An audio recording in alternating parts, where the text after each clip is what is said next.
Please, honey, Grandma really needs you right now. She's not feeling well at all. My mom's voice crackled through the phone, heavy with what I now know was fake concern. I sat in my apartment in Indianapolis, surrounded by the luggage I had packed for our big family cruise, my excitement quickly deflating into worry.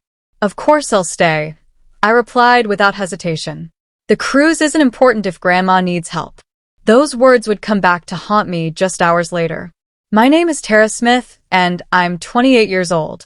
All my life, I've tried to be the responsible daughter, the one who could be counted on when things got tough. But that dedication to family was about to be tested in ways I never imagined. I had been looking forward to this cruise for months. It was supposed to be our first real family vacation in years. Me, my parents, my younger sister Emma, and a few other relatives. I'd even taken time off work and bought new summer clothes. But when Mom called about Grandma being in the hospital, I didn't think twice about canceling. That evening, as I was driving to the hospital, my phone buzzed with a notification. Emma had posted on social media. My heart stopped as I looked at the image. My entire family on the cruise ship, champagne glasses raised in celebration. Best vacation ever. So blessed to have such an amazing family. Cruise life family time.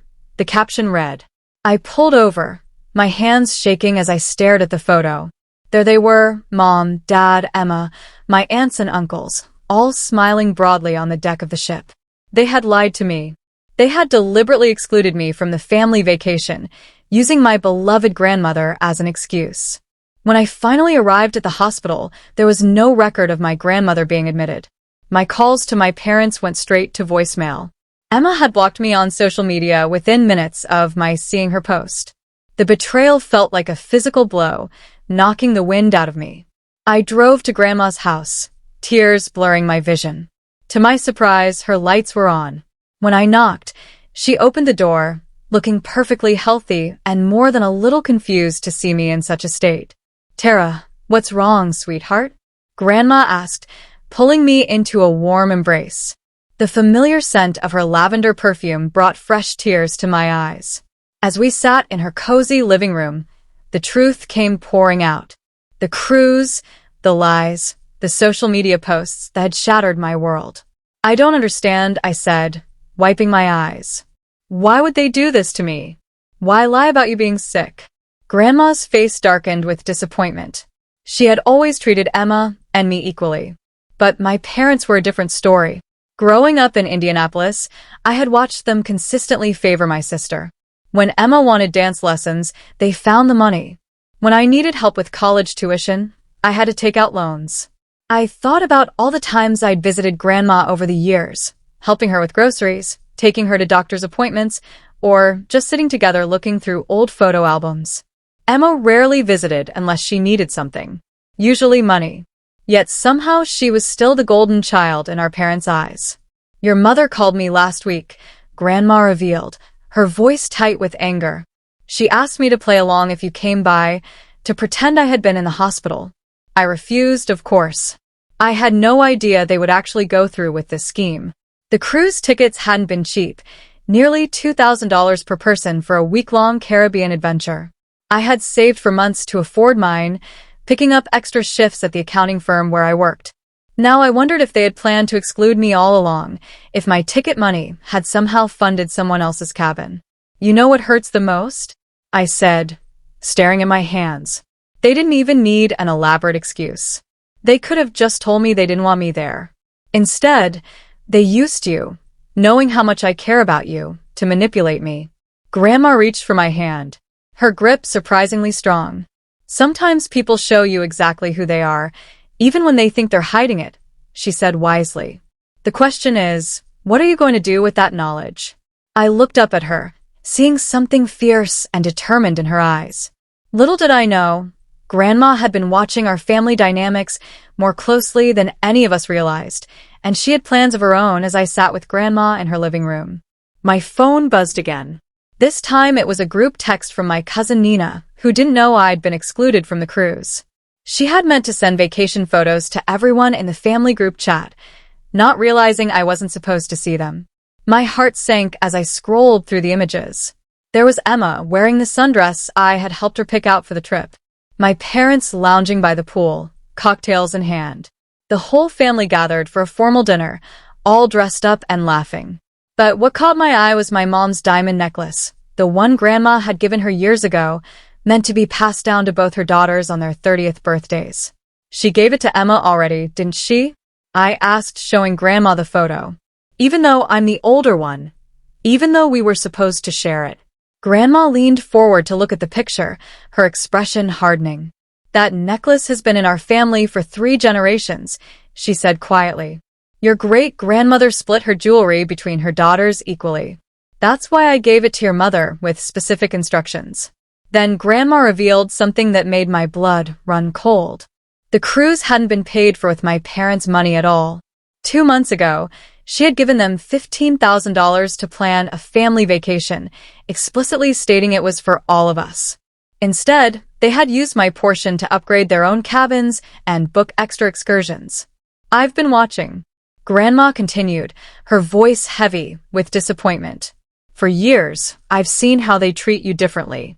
I kept hoping they would change, that they would realize what they were doing. But this is the last straw. She stood up and walked to her desk, pulling out a thick manila envelope. I wasn't going to show you this yet, but you need to know.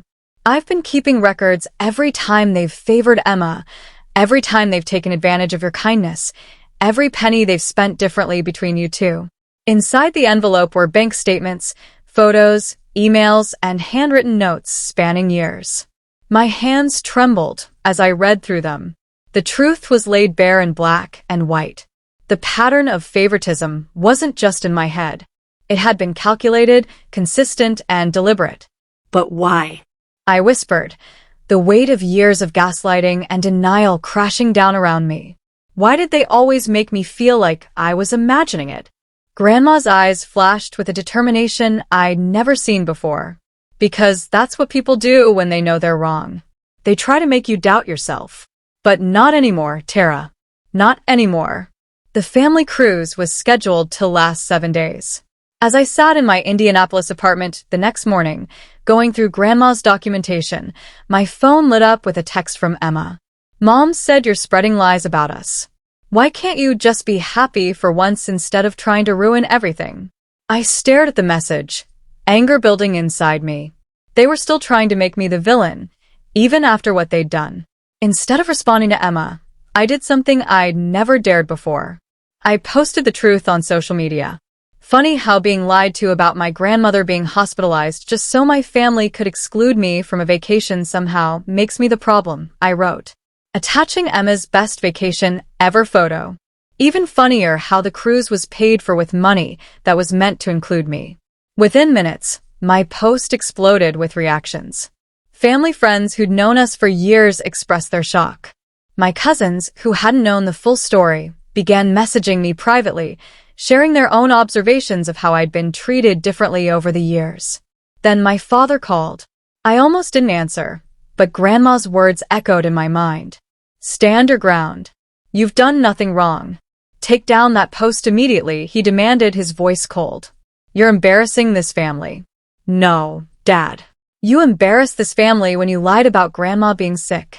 When you took her money meant for all of us, and used it to exclude me. That's not how it happened, he argued. We needed a break from your constant. Your constant. My constant what, Dad? My constant reliability. My constant help with Grandma? My constant effort to be part of this family despite how you treat me? The line went quiet for a moment. When he spoke again, his voice was different, threatening. If you don't take down that post and apologize publicly for your lies, you'll regret it. You have no idea what's at stake here. Are you threatening me? I'm warning you. Your mother and I have protected you all these years, kept certain things from you. If you want to play this game, fine. But remember, you're not the only one who can tell stories. The call ended, leaving me shaken. What things had they protected me from? What stories could they tell? I called Grandma immediately. They're trying to scare me. I told Dad says they've been protecting me from something but won't say what. Grandma was quiet for a long moment. Go to your email, she finally said. I'm sending you something. It's time you knew everything. As I opened my laptop, my hands trembling slightly, I realized this was bigger than just a family cruise. Whatever was in that email would change everything, and judging by Grandma's tone, my parents had good reason to be worried about what I might discover. My hands shook as I opened Grandma's email. Inside was a scan of a document dated 25 years ago, a trust agreement that made my breath catch in my throat. According to the paperwork, my maternal grandfather had left behind a significant fortune before he passed away, meant to be divided equally between all his grandchildren when they turned 30. The trust was worth over $2 million. But there was more. A series of bank statements showed regular withdrawals from the trust over the years, money that had been used to fund Emma's dance lessons, her private school education, her college tuition, and even her recent wedding. All of it had been taken from what was supposed to be my share. "They've been stealing from you since you were 3 years old," Grandma explained over the phone. "Your mother convinced the trustee, her brother Michael, to give her early access to your portion, claiming it was for your benefit. But as you can see, they spent it all on Emma." I finished, my voice hollow. The numbers were staggering. Over half $1 million had been siphoned from my trust fund over the years while I'd worked multiple jobs to put myself through college. Just then another email came through, this time from my Uncle Michael. "Tara, I can't keep quiet anymore. What they did with the cruise money was the last straw. I've attached documentation of every withdrawal they made from your trust." "I'm so sorry. I should have stopped them years ago." The attached files revealed an even darker truth. My parents hadn't just spent my trust fund on Emma. They'd been embezzling money for themselves, too. The cruise was just the latest example of their ongoing scheme. "Why didn't you tell me sooner?" I asked Grandma, trying to process the magnitude of the betrayal. "I only discovered the extent of it recently," she replied. "When I confronted your mother about it last month, she swore they'd pay it all back. That's when I gave them the cruise money. It was a test, Tara. I wanted to see if they'd finally do the right thing. And they failed spectacularly," I said bitterly. "Yes, but their failure has given us exactly what we needed. Proof. Your Uncle Michael has agreed to testify about their manipulation of the trust, combined with my documentation and the cruise incident. We can take legal action." I finished, a surge of determination replacing my shock. "Better than that," Grandma said, and I could hear the steel in her voice. "We can make sure they never hurt you again. Check the second attachment in my email." I clicked it open and gasped. It was Grandma's will, recently updated. She had made me the sole heir to her estate, which I now learned included controlling interest in the family company where my father worked as CEO. "They're about to discover," Grandma said firmly, "that their actions have consequences." The next morning, I met with Uncle Michael at a cafe in downtown Indianapolis. Dark circles under his eyes suggested he hadn't slept much, and his hands trembled slightly as he handed me a thick folder. "These are copies of every document, every transaction," he said quietly. "I've already sent everything to the family attorney, your parents. They're going to try to fight this, Tara. They've already called me 6 times since I sent that email." "What are they saying?" I asked, flipping through the damning evidence of years of financial manipulation. "They're claiming it was all done with your best interests in mind, that they were protecting you from having too much money too young." He shook his head in disgust. "But I found something else, something they don't know I know about." He pulled out another document, this one showing a series of recent transfers to an offshore account. "They're planning to leave the country, Tara. They've been moving money around, preparing for something. The cruise wasn't just a vacation, it was a test run. They were checking if their passports would raise any red flags." My blood ran cold. "They're planning to run with what's left of your trust fund." "Yes. And Emma's involved. She's been helping them set up accounts in her name to hide the money."